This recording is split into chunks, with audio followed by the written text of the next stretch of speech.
Hello. The Canberra Times is changing. Shock horror. Our future depends on our ability to connect deeply with a younger audience. So I'm going to talk you through 3 things we're doing at the Canberra Times to make sure we're part of the daily news feed of every young Canberran. Firstly, we've scrapped the word millennials. It just says lazy, self-entitled, selfie-obsessed generation. When shock horror, they're just like you and me.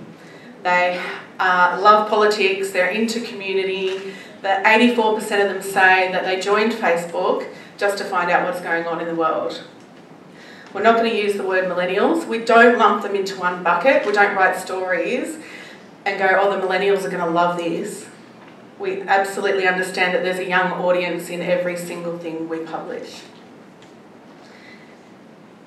When it comes to young people, the critical part for us is how they consume media. So what role does social media play in their total news experience? What role does their family play? What role do their friends play? And even now, what role do their favourite brands play?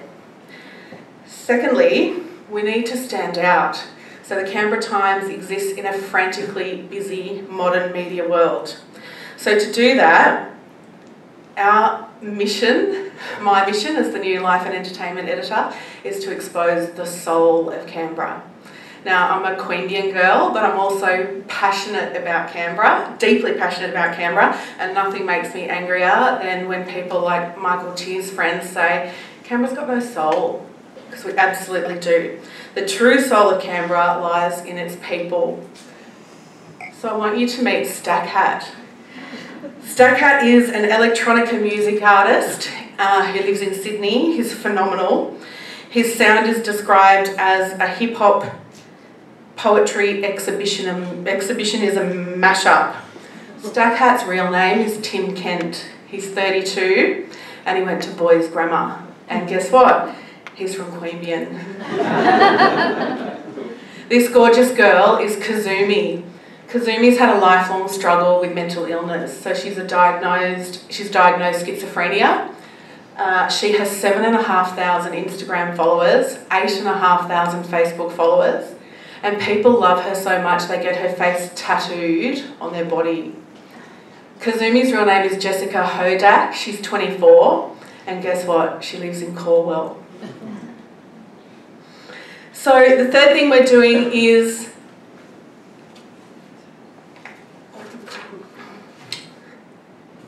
telling the story behind the story. So a young generation today wants to understand a brand, a product, the story behind what they're buying more than any other generation before. So if you think about my nan in the 1950s, if she wanted a new piece of art for her lounge room, she would have went to a department store, bought maybe a Matisse replica, put it on the wall, along with every other woman in her street. But nowadays, young people want to buy wall art that has a story. So I found this gorgeous little cross stitch on Etsy. I know the person who made the cross stitch is called Samantha and she lives at the Gold Coast. I know she's been cross stitching since she was 8 and I know she's going to fund her first craft store with my money from buying this cross stitch. Young people are hungry for the meaning, the why behind what's happening, what's going on and the brand. So for us as journalists, that's a hard thing, right? Because we're taught at university that the journalist should never be part of the story. But that needs to change. They want to understand the person behind the news. So I'm Bree Winchester. I'm the Life and Entertainment Editor at the Canberra Times and former PR manager for Mark Brandon Chopper Reid. A younger audience is absolutely crucial to the future success of the Canberra Times. The times, they are a-changing.